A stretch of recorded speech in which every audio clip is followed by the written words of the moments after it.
আপনি আর হাত দেন না ভাই, আপনি আর হাত দেন না, ওর মতো করে যাক, ওর মতো করে যাক।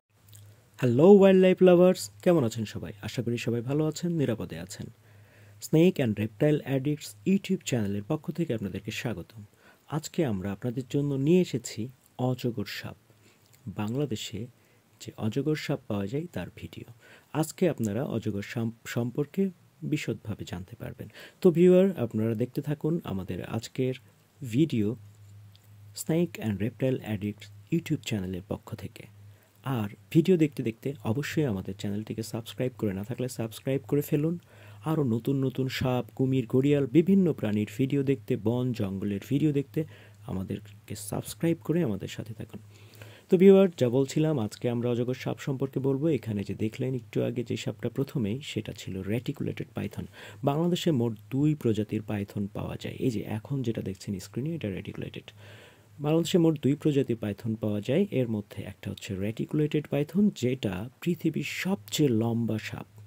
আপনারা অনেকে মনে করেন অ্যানাকোন্ডা সবচেয়ে লম্বা বা বড় সাপ। অ্যানাকোন্ডা আসলে ওজনের দিক থেকে অনেক বেশি হয়, কিন্তু পৃথিবীর সবচেয়ে লম্বা সাপ হয় রেটিকুলেটেড পাইথন, বা বাংলায় যাকে বলে গোলবাহার। তো এখানে 2টা প্রজাতির সাপই আছে। আর আছে কি বার্মিস পাইথন। বাংলাদেশে বললাম যে 2টা প্রজাতির সাপ পাওয়া যায়, একটা হচ্ছে রেটিকুলেটেড পাইথন, একটা বার্মিস পাইথন।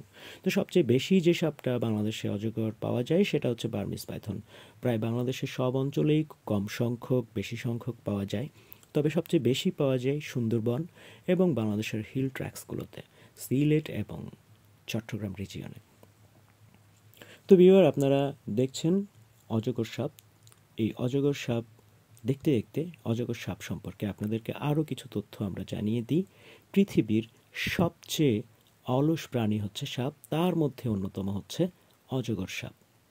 এরা একবার খেলে 6 মাস পর্যন্ত না খেয়ে থাকতে পারে এবং একই জায়গায় শুয়ে তারা মাসের পর মাস কাটিয়ে দিতে পারে। আরও অবাক হবেন আপনারা জানলে যে একটা অজগর সাপ 24 ঘন্টার মধ্যে 20 থেকে 22 ঘন্টা ঘুমিয়েই কাটিয়ে দেয়। এখানে আপনারা দেখতে পাচ্ছেন আমরা সুন্দরবন থেকে একটা অজগর সাপ উদ্ধার করেছিলাম এবং সেটাকে আবার রিলিজ করার জন্য সুন্দরবনের ভেতরে নিয়ে যাচ্ছি। এবং সুন্দরবনের ভিতরে যে এই যে বার্মিস পাইথন, সেটাকে আমরা রিলিজ করেছি। আমাদের সাথে ছিল বন বিভাগ, ভিটিআরটি এবং ওয়াইল্ড টিমের সদস্যরা। তো সেখানে সুন্দরবন থেকে অজগর সাপ বের হয়ে লোকালয়ে গেছিল এবং সেখান থেকে সেটাকে একটা বাসা থেকে উদ্ধার করা হয়। তো ভিউয়ার, আজকে আমাদের ভিডিও কেমন লাগছে? এই ভিডিও যদি আপনাদের ভালো লেগে থাকে তো অবশ্যই লাইক, কমেন্ট, শেয়ার করবেন এবং সাবস্ক্রাইব করে বেল আইকন টিপে দিয়ে আরও নতুন নতুন ভিডিও দেখতে আমাদের সাথে থাকবেন। আজকের মতো এখানে বিদায় নিচ্ছি। ভবিষ্যতে আবার আপনাদের সাথে দেখা হবে নতুন কোনো ভিডিও নিয়ে, যেখানে থাকতে পারে কুমির, যেখানে থাকতে পারে ঘড়িয়াল, অথবা বিষধর সাপ, কিংবা অজগরের মতো বিশাল বড় একটা প্রাণী। সেটা হতে পারে সুন্দরবন, সেটা হতে পারে বান্দরবান, সেটা হতে পারে